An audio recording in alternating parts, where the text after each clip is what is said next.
माँ अस्पताल में एक बेड पर पड़ी थी।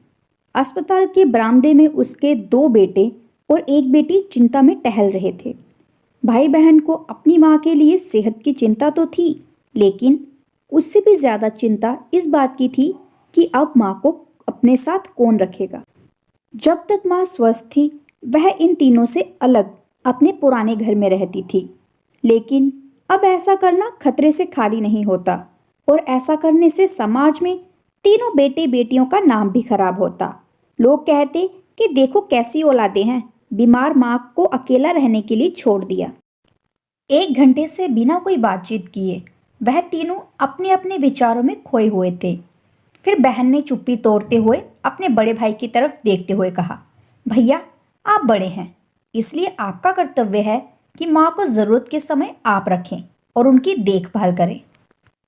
छोटी बहन की बात सुनकर बड़े भाई ने पहले अपनी पत्नी की ओर देखा और बोला, मैं इस बात से बिल्कुल इनकार नहीं करता कि बड़े भाई होने के नाते मेरा माँ की देखभाल करने का कर्तव्य है, लेकिन तुम तो जानती ही हो कि मैं और तुम्हारी भाभी दोनों ही जॉब करते हैं।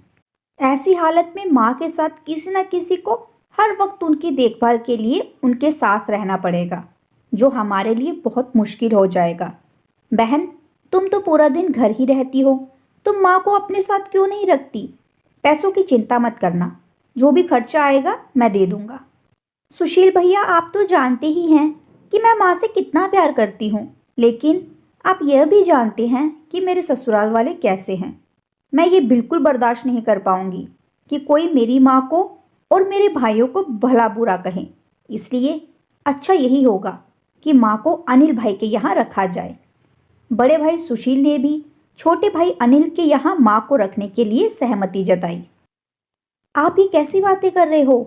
क्या आपने नहीं देखा कि माँ कभी भी मेरे घर 2 दिन से ज़्यादा रही ही नहीं है? उनका मेरे यहाँ मन लगता ही नहीं है, फिर कैसे वह इतने दिन मेरे घर रह पाएगी? छोटे भाई ने अपनी असहमति जताते हुए कहा।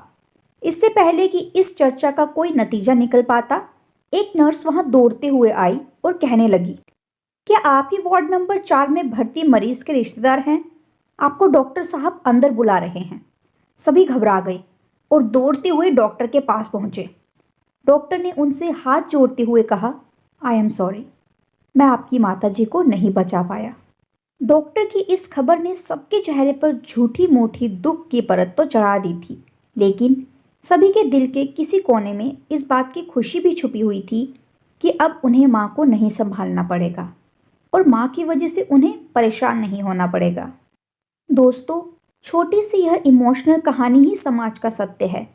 यहाँ लोग ऊपर से जो दिखाते हैं वह अंदर से नहीं होते। जो माँ बाप अपने 4-4 बच्चों को बिना किसी शिकायत के बड़ी आसानी से संभाल पाते हैं, आगे चलकर ज़रूरत पड़ने पर यही 4 बच्चे मिलकर भी उन्हें संभाल नहीं पाते या नहीं संभालना चाहते। बच्चों को यह बात नहीं भूलनी चाहिए, जैसा वह बोएंगे वैसा ही तो काटेंगे। अगर आज वह अपने माँ बाप के साथ बुरा बर्ताव करते हैं, तो उन्हें यह याद रखना चाहिए कि उनके बच्चे भी बड़े होंगे और वह भी बूढ़े होंगे। जो उन्होंने अपने माँ बाप के साथ किया है, उनके बच्चे भी उनके साथ वही करेंगे। दोस्तों, अपने दिल से छल कपट निकाल दीजिए और सच्चे मन से अपने माता पिता की, अपने बुजुर्गों की सेवा कीजिए। आपने इस कहानी को पूरा पढ़ा, इसका मतलब है आपको ऐसी इमोशनल कहानियाँ पसंद है। तो आज की कहानी के लिए बस इतना ही। मिलते हैं बहुत ही जल्द अगली कहानी के साथ, और हमें सपोर्ट करने के लिए इस कहानी को ज़्यादा से ज़्यादा शेयर कीजिए और चैनल को सब्सक्राइब करना ना भूलिएगा।